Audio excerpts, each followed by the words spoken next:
to another episode of On the Wrist from Off the Cuff.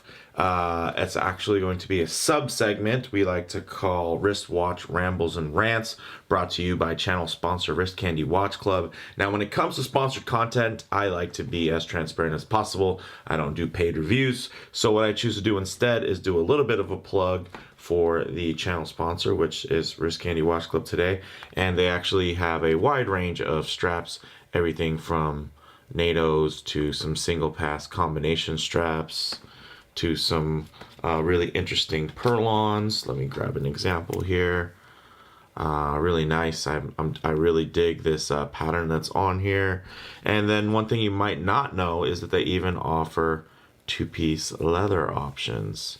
So very cool from that aspect. So definitely check them out. Big thank you to Wrist Candy Watch Club. Big shout out to them. As you can see, I got their information there for this initial little pop-up where I talk about today's segment. So today we're going to actually talk about my Instagram top 9 from 2019. So essentially, I should have already superimposed a shot of it, or maybe I'll do it right now. But basically, your Instagram top 9 just shows for the year. Which were your top 9 most liked posts. And it was a very interesting and not too diverse year for me. So I did, since I had the opportunity to do this segment, I thought I would share it with you guys and kind of just recap some of those things, because obviously you guys are interested in these. So I thought I would just kind of revisit them and talk about them. So essentially my top 9 was the least diverse it's ever been. It was pretty much Christopher Ward and and the Blue Alpinist and like one shot of my Zen. I just went ahead and gathered them all here today, and I figure, hey, why not pick them up and do a little bit of rambling and ranting while I'm at it. So with all that said, let's go ahead and take a closer look. All right, guys, so without a doubt, the biggest stir, that kind of ruled my Instagram for as far as the high concentration of likes, it was while we were debuting this piece. And it was really exciting. It was fun to work with Christopher Ward on debuting their Mark III of the Trident. Is really, it still stands up.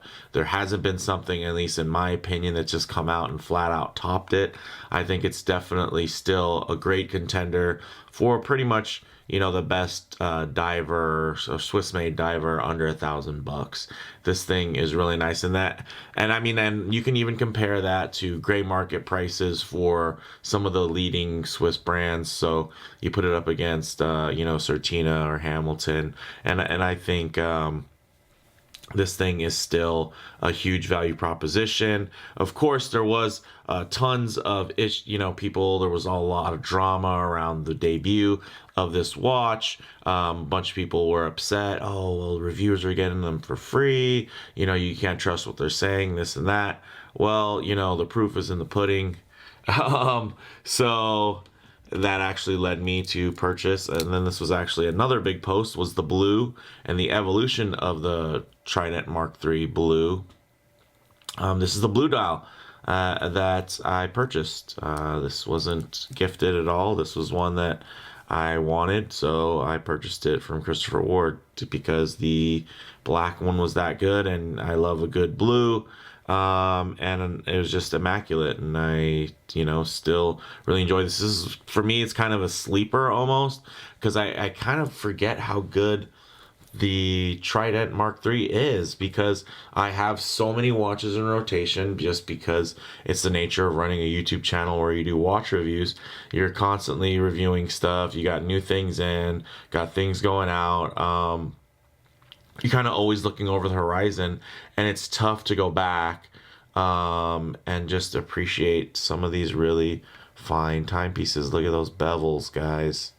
Look at the way it just melts the weight away on here. Still got that beautiful, the videos, essentially there were some videos that were highly liked and watched on my Instagram where I was just demonstrating essentially the micro adjust where you could bring it out, pop it in, and then also where I was using the quick release pins on the bracelet, so to show how easy it was basically to swap out the bracelet and go to a strap if needed.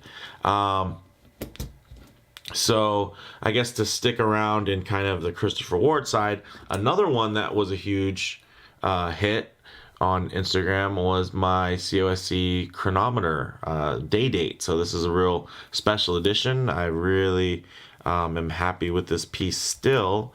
It is, as you can see here, out of 200, this is 007 of 200. So good old lucky number 7. So I really loved it. I love, of course, that color palette with the black bezel, the white dial, the pop of red. Really, really handsome. But as I was wearing it, I just felt, as much as I really love it, it just paled in comparison to the Mark III. Because the case bevels and then the bracelet with the full brushing and the wider link in the center, I just really, as much as I enjoy this piece and I think it's really beautiful and I think it's one that they really did right, and I wish Christopher Ward would do more day-date complications, because I feel like it adds a lot of balance with their 9 o'clock logo there. I shouldn't say the logo, because their logo is now is the twin flags. It's just their brand name basically. With their brand name at the 9 o'clock, I just feel like it just really nicely balances out the dial. I love the minimal text here, chronometer, and then the depth rating in red. Really nice. Then you got the pop of red here also on the trident, which is in the red ties into the red triangle. Just beautiful, guys. I love the fully indexed bezel insert. And it's just a really handsome watch that I've really enjoyed over time, and it also photographs quite well. But alas, it wasn't a Mark III. Comes in this piece, which is just making a guest appearance. This wasn't in my top 9, but because the Mark III was a huge part of my Instagram top 9, I thought, why not bring this particular piece out, because I haven't really covered it. And do a little bit of comparison side by side. As you can see, this is just their standard 3-hand Mark III, their 42 millimeter, and it's, man, I mean, if you look at it visually, the weight just melts off because of these bevels. Look at that upper bevel and the under bevel versus the side slab. Then you go onto this side. It affects it even more, I feel like, because there is basically because the bevels lead down to the crown guards there. Let me just pull on my glove there and get it pulled back up. I know a lot of people don't like seeing any loose material hanging off the glove. But yeah, this thing's gorgeous, guys. It really sings.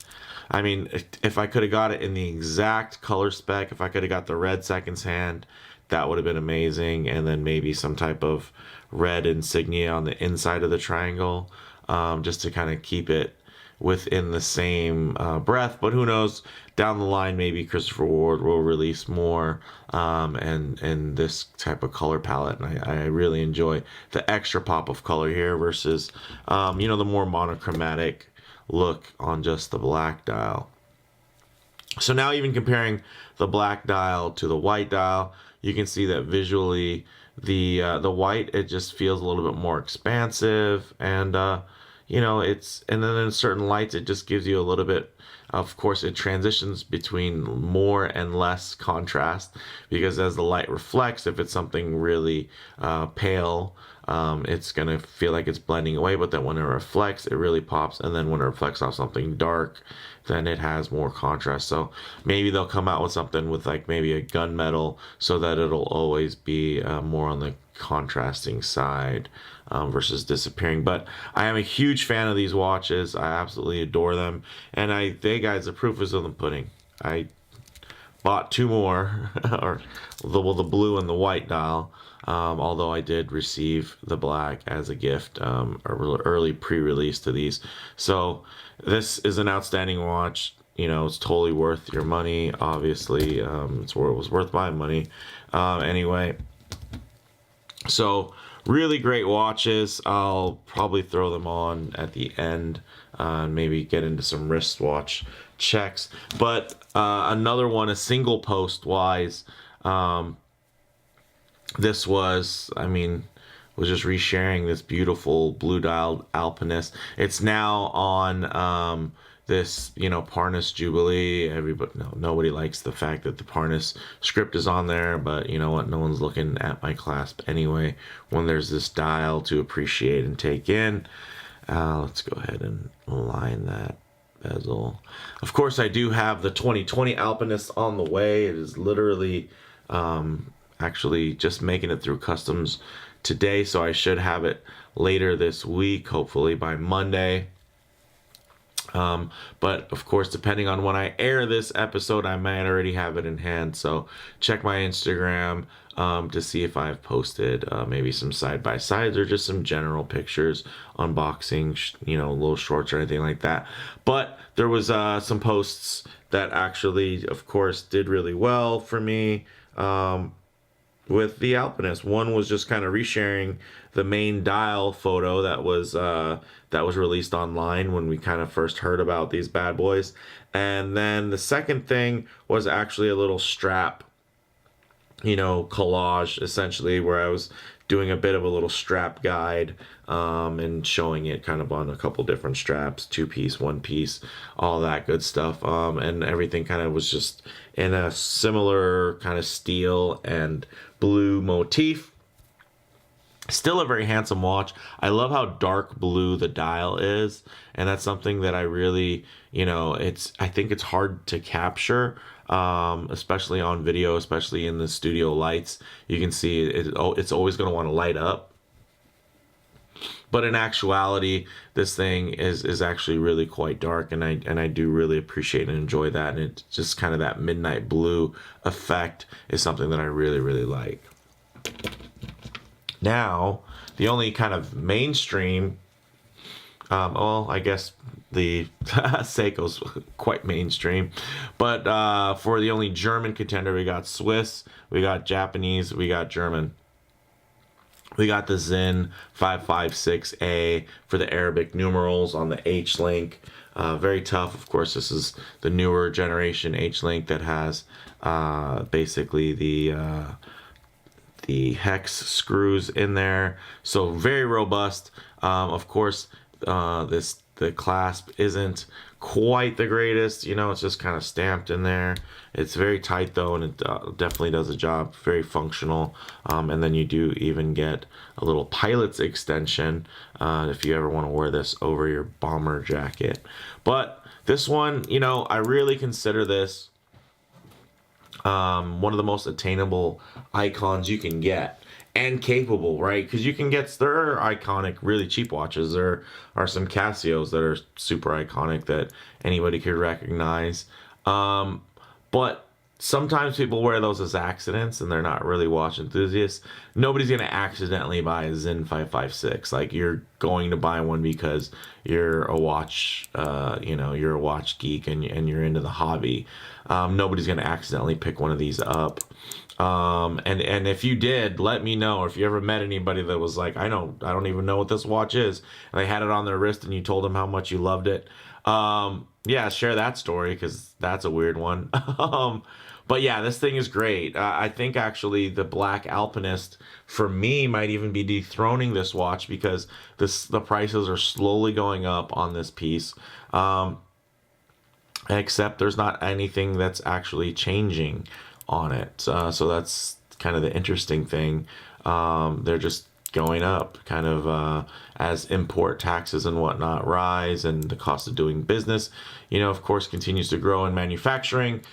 These just get more and more expensive. And I have to say, a couple years ago, these things were the cream of the crop in the $700 and $800 range, but now in the 12, 13, 14, 1500 bucks. For me anyway, there are just more compelling things. This is an ultra capable watch though. Screw down crown, 200 meters water resistance. You got a top grade 28, 24 in there. Highly decorated, gold rotor, blued screws. All the fixins really. And it's a gorgeous and capable piece. But the black Alpinist will be coming out soon, and of course the Alpinist is already 200 meters of water resistance. But then the 2020 Alpinist will have a display case back, and the movement will be updated to have the 6R35 versus the 6R15. So what that means is it's actually going to have extra power reserve. So instead of being a watch that's going to be at 50 hours of power reserve, it's going to be now at 70 hours. So instead of it's adding an extra day of power reserve. I think that's absolutely excellent. It's still going to maintain its water resistance. They're also adding a Cyclops, which is something that's been on Alpinists of the past. And then also you're going to have a very accessible, nice bracelet option out of the factory versus one where you're paying $200 aftermarket to have one and fit it to your green Alpinist. Now you can buy the black Alpinist on steel bracelet, which I think is killer. And then of course the black dialed model pays homage to the previous black dial Alpinist, the red Alpinist. So it has some history. It's quite iconic, and honestly, with the work that Hodinkee and Seiko USA did with really hyping up the blue dial Alpinist, it really ascended the whole Alpinist thing, right? The whole movement, all the excitement. They're now I guess they've been there for a while, but they're more known now anyway. There's Alpinist only Facebook groups where people just enjoy Alpinists, and just the hashtags for Alpinists have been through the roof. In the spirit of this video being Instagram related, guys, the Alpinist is a really fun, cool watch, and it's a cool story because this watch at $600 was probably the most affordable, Hodinkee hype release that ever came out. And of course, this wasn't a Hodinkee watch. They were just basically the only other authorized dealer for them apart from Seiko USA. So once they sold out, they sold out. And then, of course, I put it on this nice aftermarket bracelet. Super cheap, but it does the job. I do enjoy the scale on it as far as the sizing goes in comparison to the case. And it's enjoyable. I really do like it a lot, and I'm looking forward to sharing the black dial with you. But let's go ahead and let's go reverse order now and actually get the Zen on wrist. So the thing about the Zen is that it is a smaller watch. It's only 38.5 millimeters. But somehow, some way, and I think a lot of it has to do with the dial spacing, because these, the minute track is actually quite compressed, and I guess it's bold, right? It's thick enough to where it catches your eye. It actually pushes the mass of the watch towards the center, and of course with the larger Arabic numerals there, it also fills the space on the dial, and somehow this watch just feels smaller than it is. And I don't know, I think that might be one of the only drawbacks, I'd say, and probably something that keeps me from wearing it less than I really should be wearing it. I end up a lot of the times picking other watches, let's say my Damasco DS30, because it's a 39 millimeter and the spacing on the dial, it just is more expansive. There's less bezel, and then the outer track just isn't as bold or as thick, so it just lets the dial breathe a little bit more, and in turn it makes it feel a little bit larger, and I think that's why a lot of people actually go with the 555i versus the A. So versus Arabic numerals, you can get it with the stick indices, and essentially they're a little bit thinner and whatnot. It's a glossy dial, and it just makes the dial feel bigger, and I feel like maybe it feels more proportional. This is a lot of information to just squeeze onto this size dial. Again, I still love it, still think it's beautiful. Obviously, you guys think it's beautiful. It made it onto the top 9 for Instagram likes for me this past year in 2019. But you know what? Yeah, that's probably my only little finagle about it that I'm not crazy about, is probably just the sizing. It can feel a bit small sometimes. Now moving on to the blue Alpinist. We do have it on, of course, this aftermarket bracelet. As you can see, wears really nicely. The taper is great. Tapers down nice and tight to 16. You got the push button clasp there. It's very comfortable. Of course, it is a Jubilee, and it's functionally quite solid and whatnot. A Jubilee by nature is supposed to have some flex to it just to make it more comfortable, and I think it looks great on this blue dial. It's just something special, and I find this to be super versatile. And there was some times where I would just wear this thing, until I just had to bring something else to take a picture of for my Instagram.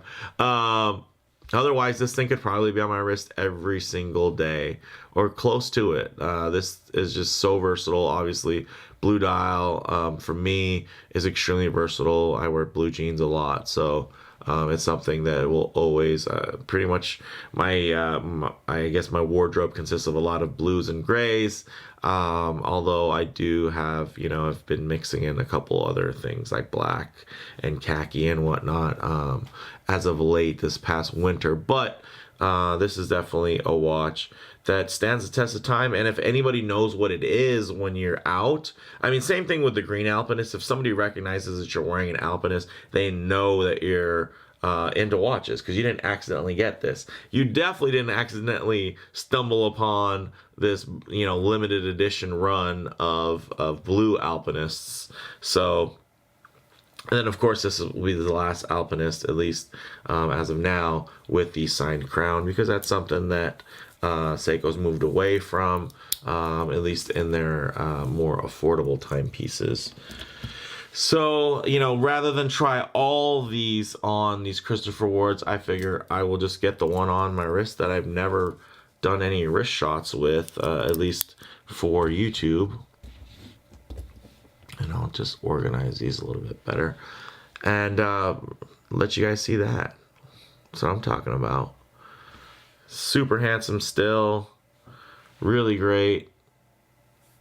Little profile laying on the wrist. Look at that.